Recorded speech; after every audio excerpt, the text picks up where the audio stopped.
Europe Matin. Le livre du jour, Nicolas Caro. Alors, direction l'Amérique ce matin, Nicolas, avec un double prix Pulitzer. C'est très rare, je crois qu'il n'y a que William Faulkner et John Updike. Ouais, c'est ça, c'est extrêmement rare. Ouais. Retour de Colson Whitehead, prix Pulitzer, effectivement, pour Underground Railroad et Nickel Boys, il y a 3 ans. Magnifique, gros succès. Il revient avec Harlem Shuffle. Chez Albin Michel, l'histoire de Raymond Carney. Ça se passe à New York. Carney est noir dans les années 60 en Amérique, déjà à Harlem. Ça commence en 1959. Carney vend des meubles. Il a un petit local sur la 125e rue. Il récupère et revend aussi des télévisions ou des radios. Il est assez fier d'avoir réussi à monter sa petite affaire, même si Elisabeth, sa femme, issue de la bourgeoisie, aimerait bien quand même avoir un appartement plus grand que leur clapier. Un deuxième bébé est en route. En plus, bon, il a ses petites combines pour s'en sortir, ses petites magouilles un peu, mais globalement, c'est un bon gars. Il essaye de survivre sans trop s'enfoncer dans les magouilles. Il arpente les rues de New York avec son pick-up pour récupérer des marchandises et il voit la ville changer. Quelques années plus tôt, dit-il, longer ses devantures donnait l'impression de jouer avec la molette d'une radio. Ici, les haut-parleurs braillaient du jazz, plus loin des symphonies allemandes, du ragtime et ainsi de suite. Désormais, il y avait plus de chances d'y entendre du rock'n'roll. Qu'est-ce qui va lui arriver à ce brave homme ? Ce qui lui arrive déjà, c'est son père, un voyou notoire, qui était proche de la pègre locale, et c'est son cousin Freddy, qu'il aime beaucoup, mais qui passe sa vie à compliquer la sienne. En même temps, c'est aussi à lui de refuser ses coups foireux, comme quand il lui propose de cambrioler le Waldorf de Harlem, l'hôtel Teresa. Mais ce n'est qu'un des multiples fils de ce polar. Est-ce que c'est un ouvrage sombre ? Sombre un peu dans ce qu'il raconte, mais drôle aussi. Le ton est plutôt celui d'un Donald Westlake, vous voyez, ou un Chester Himes avec des héros bras cassés, comme Freddy donc, mais aussi Pepper, un vétéran de la Seconde Guerre mondiale. Il y a Miami Joe, un dandy un peu fou, mais sur fond de sujets lourds, comme les émeutes raciales et le déterminisme social. Les années 60 là-bas, c'est aussi la traversée d'une époque et d'une société américaine qui bouge, qui change, mais dans la douleur. Voilà, Harlem Shuffle, le nouveau Colson Whitehead, traduit par Charles de Recourcé.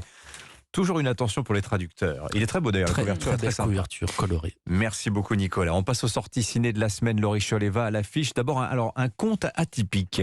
Complètement, ça s'appelle L'Envol et c'est signé Pietro Marcello, le réalisateur de Martin Eden.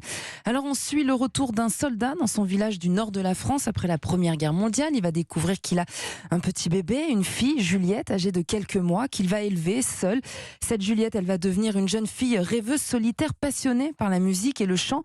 Et puis elle va croiser un jour la route d'une magicienne jouée par Yolande Moreau, magicienne ou une sorcière, selon ce qu'on pense, qui lui prédira qu'un beau jour, un navire au voile rouge l'emmènera loin de son village. Vous êtes un aventurier ? Non, je gagne ma vie. Je suis complètement folle. T'es pas folle. C'est l'amour qui est fou. Ah mais qui voilà, le petit chaperon rouge, cette bouche là. Je ne touche pas. La vie n'est pas tendre avec nous, ça tu le sais. Mais nous au moins on a l'espoir. C'est ça qui nous fait vivre. C'est ça qui nous permet de tenir le cap. Alors la voix que vous entendez dans la bande-annonce, c'est celle de cette jeune actrice Juliette Jouan. C'est une véritable découverte, c'est son premier rôle, elle est non professionnelle, elle est uniquement musicienne et elle porte le film, elle incarne à merveille cette jeune femme qui n'a pas besoin d'être sauvée par le prince charmant. Elle y croit, elle en rêve, elle a envie de le rencontrer, mais elle est assez forte pour se sauver elle-même, à l'inverse des princesses Disney. L'Envol joue vraiment avec les codes du conte sans en être un, mais il y a quand même un prince au casting, il s'appelle Louis Garrel et il nous parle justement de ce projet. C'était ça l'idée qui était rigolo avec le film, je trouvais. C'était à la fois toute la matrice d'un conte, c'est-à-dire une jeune femme qui s'ennuie un peu et qui rêve d'un ailleurs, qui pourrait être l'existence d'un jeune homme dans sa vie. Puis en fait, quand il arrive, c'est pas exactement ça qui se passe. Donc il est un peu doux amer, le conte, mais c'est pour ça que je trouve qu'il est moderne. Voilà, donc ça s'appelle L'Envol de Pietro Marcello. Vous nous recommandez aussi, Laurie, ce mercredi, un drame familial avec Penélope Cruz. Oui, bouleversant, Limonchita, un film très personnel qui s'inspire de l'enfance du réalisateur.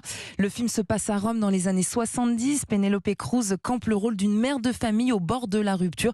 C'est quand même un rôle qu'elle adore interpréter.